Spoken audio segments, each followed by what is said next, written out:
on, didn't it? And we started doing strange things like cranking up ice cream. To start again, but this time he was determined. नमस्कार दोस्तों, एक किसान का बेटा जिसे 2 वक्त की रोटी के लिए भी रात दिन एफर्ट करना पड़ता था, किसी ने सपने में भी नहीं सोचा था कि दुनिया की सबसे बड़ी रिटेल कंपनी बना देगा। एक छोटी सी दुकान से शुरू करके कोई व्यक्ति दुनिया की सबसे बड़ी रिटेल चेन खड़ी कर दे, क्या यह संभव है? $578 मिलियन का revenue, 23 lakh employ, 11,000 world wide store, Walmart जिसके संस्थापक सैम वॉल्टन, जिनका जन्म ही आर्थिक मंदी के दौर में 1918 में अमेरिका के ओक्लाहोमा किंगफिशर के एक किसान परिवार में हुआ। उनका बचपन महान मंदी के दौर में बीता। परिवार की आर्थिक स्थिति ठीक नहीं थी, इसलिए सैम वॉल्टन ने बहुत कम उम्र से ही काम करना शुरू कर दिया था। 7-8 साल की उम्र में माँ के मिल्क बिजनेस में मदद करते, सुबह गायों का दूध निकालवाता और बाद में ग्राहकों तक पहुंचाना, अखबार, खरगोश और कबूतर पाल कर बेचना, ये सब करके वे परिवार की मदद करते थे। लेकिन वॉल्टन में एम्बिशंस बहुत थे। हाई स्कूल में बहुत एक्टिव थे, फुटबॉल और बास्केटबॉल के टीम कप्तान बने। वॉल्टन के पास स्कूल जाने के लिए अक्सर पुराने और घिसे पीटे कपड़े होते थे। उनके सहपाठी संपन्न परिवार से थे। वॉल्टन ने अपनी गरीबी को कभी बेचारेपन का लेबल नहीं लगने दिया, अपनी जरूरतों को अपनी मेहनत में बदल दिया। 1940 में यूनिवर्सिटी ऑफ मिसौरी से अर्थशास्त्र में डिग्री ली।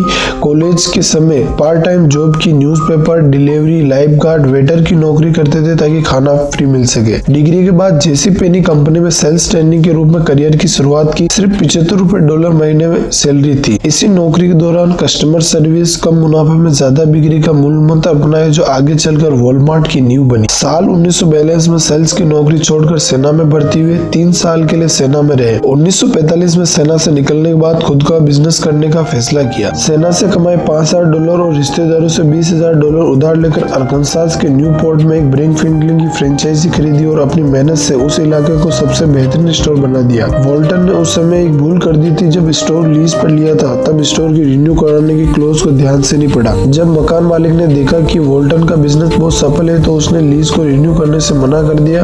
वॉल्टन को बना बनाया बिजनेस छोड़ना पड़ा। ये वॉल्टन के जीवन का सबसे बड़ा निचला स्तर था, लेकिन हार मारने की बजाय फिर से शुरू करने का फैसला किया। मजबूरन स्टोर छोड़कर अपने सिटी टाउन वापस आना पड़ा। अपना मकान गिरवी रखकर सन 1950 में एक शांत एवं अलग जगह की तलाश में न्यू पोर्तुगाल में 99 साल के लिए जमीन लीज पर ली। वेंटुवल में नया स्टोर वॉल्टन 5 और वॉल्टन 10 खोला। 1959 में वॉल्टन ने 15 स्टोर खोल डाले और हालात ये हो गए कि कभी शांत जगह माने जाने वाला वेंटुवल में कई कंपनियों ने स्टोर खोल लिए। 44 साल की उम्र में जब लोग रिटायरमेंट की सोचते हैं तब वॉल्टन ने अपना खुद का स्टोर वॉलमार्ट खोला। उनका आइडिया सरल लेकिन क्रांतिकारी था।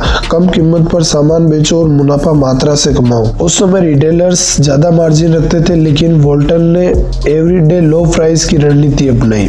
वॉल्टन ने बड़े शहरों की बजाय छोटे शहरों पर ज्यादा फोकस किया जहाँ रिटेलर्स नहीं जाते थे। वॉल्टन अपने प्रतिस्पर्धी स्टोर में जाकर घंटों बिताते थे, नोटपैड लेकर घूमते थे और देखते थे कि वो क्या अच्छा कर रहे हैं। तकनीकी नवाचार बहुत जल्दी अपनाने से वॉलमार्ट को बढ़त मिली। 1968 में वॉल्टन ने 24 स्टोर खोल दिए थे, लेकिन दुनिया के रिटेल क्षेत्र पर राज करने के लिए नए कदम की जरूरत थी। वॉलमार्ट साल 1970 में शेयर बाजार में सूचीबद्ध हुई। इसके 2 साल बाद ये न्यूयॉर्क स्टॉक एक्सचेंज में लिस्ट हुई। तब एक शेयर की वैल्यू $16.5 थी।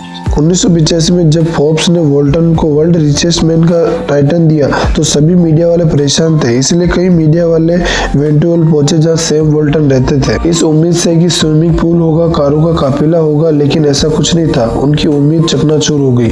जब मीडिया सैम के घर पहुंची तो उनके पास एक मिनी ट्रक पड़ी थी जिसके पीछे पिंजरा था उनके पालतू कुत्तों के लिए। मीडिया को पता चला कि वॉल्टन सिंपल कपड़े एवं बाल भी नुक्कड़ पर कटवाते। इसका ये मतलब नहीं था कि वॉल्टन कंजूस थे, पैसों की वैल्यू समझते थे। वॉल्टन ने प्लेन भी खरीदे, लेकिन दिखावे के लिए नहीं, समय की बचत के लिए।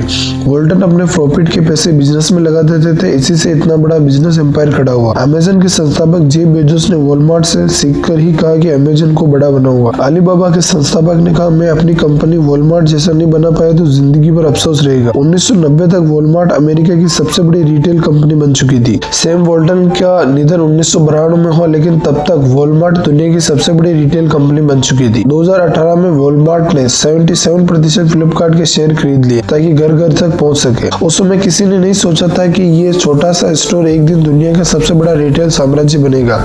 एक गरीब परिवार का लड़का जिसने दूध बेचा, अखबार बांटे, वही लड़का एक दिन दुनिया का सबसे बड़ा रिटेल साम्राज्य खड़ा करता है। तो सवाल ये नहीं कि आपके पास आज कितना पैसा, सवाल यह है कि आपके अंदर कितनी आग। थैंक यू दोस्तों, उम्मीद है कहानी पसंद आई होगी।